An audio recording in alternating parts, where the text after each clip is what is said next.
Orang kalau motivasi akhirat teman-teman targetnya adalah kullu ma'rufin sadaqah, kata Nabi SAW. Semua perbuatan baik, pikiran baik, niat baik, ya, jamahan baik, langkah kaki baik, semuanya pahala. Targetnya itu. Nanti kalau ada manfaat-manfaat duniawi itu lain. Tapi yang penting bagaimana target akhiratnya dulu. Bagaimana akhirat dulu menjadikan target ini pahala besar. Kapan orang ini mendapatkan manfaat sangat luar biasa. Di dalam hadis yang lain, Nabi SAW juga mengatakan dalam hadis Bukhari, Mali walid dunya, ma ana wad dunya. Ada apa saya kejar-kejar dunia ini, kata beliau. Ya, maksudnya ingin berikan motivasi kepada para umatnya, ya. Kata beliau, innama mathali wa mathalu dunya kamathali rakibin dhalla tahta syajara thumma raha wa tarakaha. Perumpamaan saya dengan dunia ini hanya seperti orang yang sedang lewat, ya, musafir, penat, mampir di bawah sebuah pohon sampai penatnya hilang kemudian dia pergi. Subhanallah, orang yang berpikir akhirat teman-teman, mau sakit, mau bangkrut, mau apa saja, bagi dia tidak ada kata-kata putus asa, semangat terus, dijadikan sebagai bahan muhasabah, kemudian dia tetap jalan dengan, ya, berusaha, berikhtiar, tetap mengejar yang terbaik.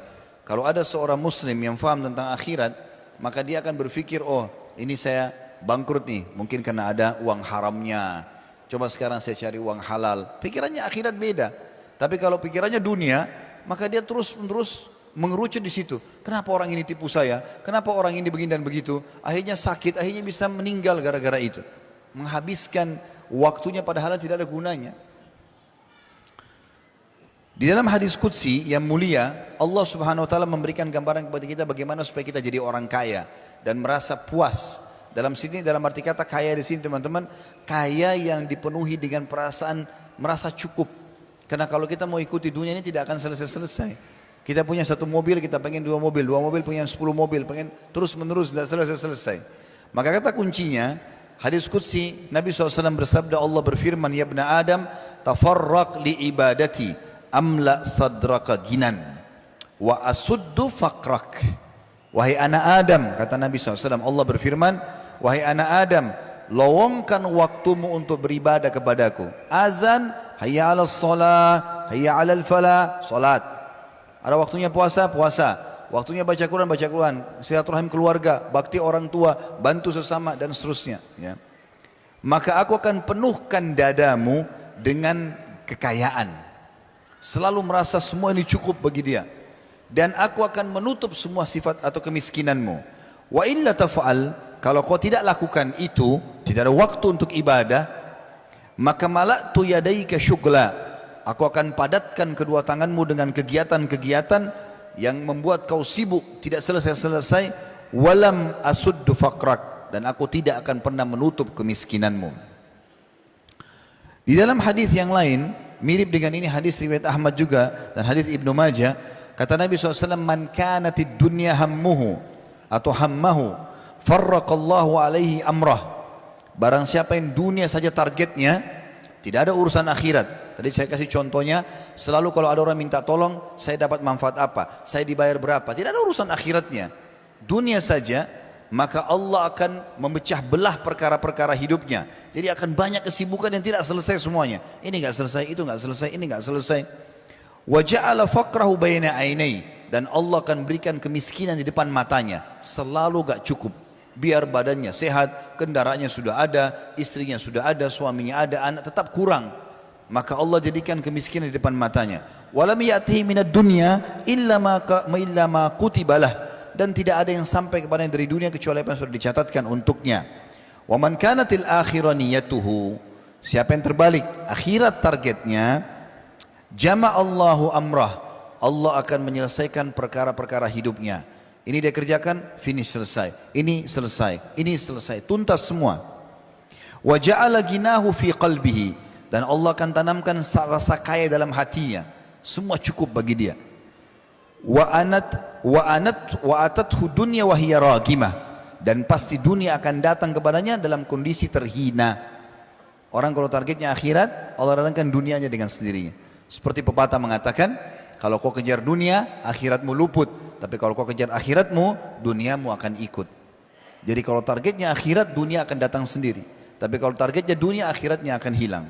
Artinya di sini Nabi SAW ingin menitik beratkan, Ada orang-orang kadang-kadang teman-teman yang kita anggap orang itu tidak ada gunanya, tidak ada manfaatnya, ya orangnya mungkin tidak punya suara, padahal sebenarnya di sisi Allah Subhanahu wa taala sangat baik. Saya sangat sedih melihat kadang-kadang kalau saya bicara di Jakarta ya, mudah-mudahan di daerah-daerah lain seperti termasuk di sini insya Allah tidak terjadi.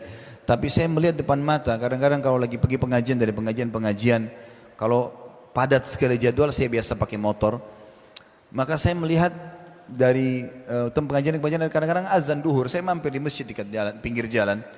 Itu pada saat saya mampir ke masjid, subhanallah mikrofon masjid besar sekali. Mobil-mobil mewah lewat sebelah masjid, gak ada yang mampir. Mercy, Alphard semua lewat, tidak ada yang mampir. Muslim, ya, tidak mampir. Yang mampir subhanallah penjual gorengan, penjual bakso. Subhanallah. Yang mereka mampir, mereka tahu panggilan hayya 'alas shalah, hayya 'alal falah, ayo salat, ayo menuju kepada kemenangan dari Allah, dari Tuhannya, bukan dari siapa-siapa. Karena mau orang Arab, mau orang bule, mau orang hitam dari Afrika, mau orang Melayu dari Asia, kalimatnya sama. Allah yang panggil, ayo salat, ayo menuju kepada kemenangan, gitu kan. Maka saya subhanallah mereka ada yang keluarkan sarungnya dari gerobaknya, salat, habis itu bagi jual lagi. Berkah hidupnya, berapa banyak orang begini subhanallah anaknya jadi sarjana semuanya, rumah tangganya bahagia, padahal kalau kita lihat rumahnya kecil ya. Orang kalau punya target akhirat beda, maka dunia ini jadi kecil buat dia, walaupun dia bisa dagang. Saya pernah dapat informasi dari teman-teman, tapi saya tidak tahu orangnya siapa, cuma ini katanya di kota Makassar terjadi. Ada seseorang saudara kita, itu supir angkot, kalau azan dia mampir. Saya dengar kisahnya, saya terharu betul. Kalau sudah mau azan dia bilang, maaf ini sudah mau azan saya mampir di masjid. Kalau yang mau cari mobil lain silakan pindah. Dia parkir. Ada juga penumpang yang ikut sholat. Keluar dia jalan lagi. Ya, kalau waktu sholat saja. Ada juga yang pindah mobil lain tidak disuruh bayar sama dia. Tapi subhanallah nggak pernah kosong mobilnya. Allah kasih keberkahan. Kalau pikirannya akhirat beda teman-teman sekalian dengan orang pikirannya dunia. Karena kalau orang pikirannya dunia selalu targetnya dapat manfaat apa nih. Jadi seakan-akan tidak ada kegiatan sosial sama sekali. Nabi SAW juga dalam hadis Bukhari memberikan gambaran kepada kita supaya kita bisa lalui dunia. Tetap kejar terbaik dunia tapi jangan lupa akhirat target utama. Kata Nabi SAW, "Unduru ila man huwa asfala minkum." Supaya kalian bahagia, lihat selalu orang yang di bawah kalian. Wala tanduru ila man huwa fawqakum, dan jangan lihat orang yang di atas kalian. Fa innahu ajdaru alla tazdaru ni'matallahi alaikum. Karena itu akan membuat kalian bisa tidak memungkiri nikmat Allah, tidak memungkiri nikmat Allah, artinya kalian akan bersyukur. Dan Nabi SAW juga mengatakan dalam hadis yang mirip dengan ini tapi lebih luas lagi, hadis Bukhari disebutkan dalam Adabul Mufrad, man asbaha minkum aminan fi sirbih. Ketahuilah, siapa di antara kalian yang bangun di pagi hari dirinya sehat, mu'afan, jiwanya sehat, ya, jiwanya aman, aman jiwanya, mu'afan fi jasadi, sehat badannya, indahu qutu yaumi, dia punya makanan untuk hari itu, faka'annama hizat lahud dunya, maka seperti dunia semua telah datang kepadanya.